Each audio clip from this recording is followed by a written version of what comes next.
Saturday self love பண்ணுங்க. Today ஒரு kitchen vlog தான் பார்க்க போகிறோம். நம்ம Blinkitல சில ஐட்டம்ஸ் ஆர்டர் பண்ணியிருக்கோம். I will bring back. Wait for a minute. டடா, என்னென்ன ஆர்டர் போட்டிருக்கோன்னு பார்க்கலாம்.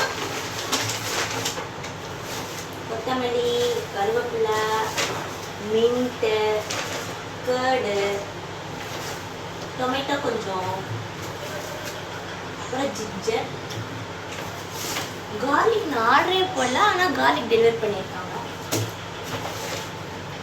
டொமேட்டோ. ஸோ தேவையான இன்க்ரீடியன்ஸ் மின்ட்டுக்கு கொஞ்சம் என்னென்ன எடுத்திருக்கேன்னா, மின்ட்டு கொஞ்சம், கொரியாண்டர் லீவ்ஸு, அப்புறம் கறி லீவ்ஸு, ஜிஞ்சர் கொஞ்சம், அப்புறம் கொஞ்சம் கார்லிக்கு, கொஞ்சோண்டு சில்லி. இப்போ நம்ம கிரைண்ட் பண்ணிவிட்டு என்ன பண்ணலாம் சொல்கிறேன். இப்போ மின்ட் ரைஸுக்கு வந்து என்ன பண்ணலான்னா, நல்லெண்ணெயும் ஊற்றலாம், கீயும் ஊற்றலாம். நான் கொஞ்சோண்டு நல்லெண்ணெய் கொஞ்சம் கீ ரெண்டும் மிக்ஸ் பண்ணி ஊற்ற போகிறேன். குக்கர் வச்சாச்சு, குக்கரில் தான் செய்ய போகிறேன்.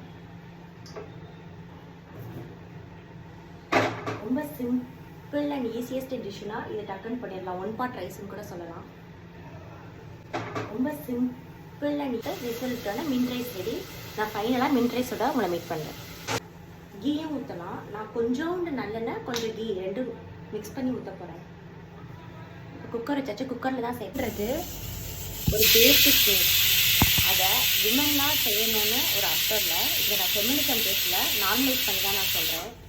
ஸோ இந்த பேசிக் நீட்ஸ் வந்து விமனும் லேர்ன் பண்ணிவிட்டு மென்னும் லேர்ன் பண்ணிக்கிட்டா சஃபர் ஆகாமல் இருப்பாங்க ஃபுட்டுக்கு. ஸோ ஃபைனலாக மின்ட் ரைஸு, கத்திரிக்காய் ஃப்ரை, அப்புறம் குக்கம்பர். சிம்பிள்.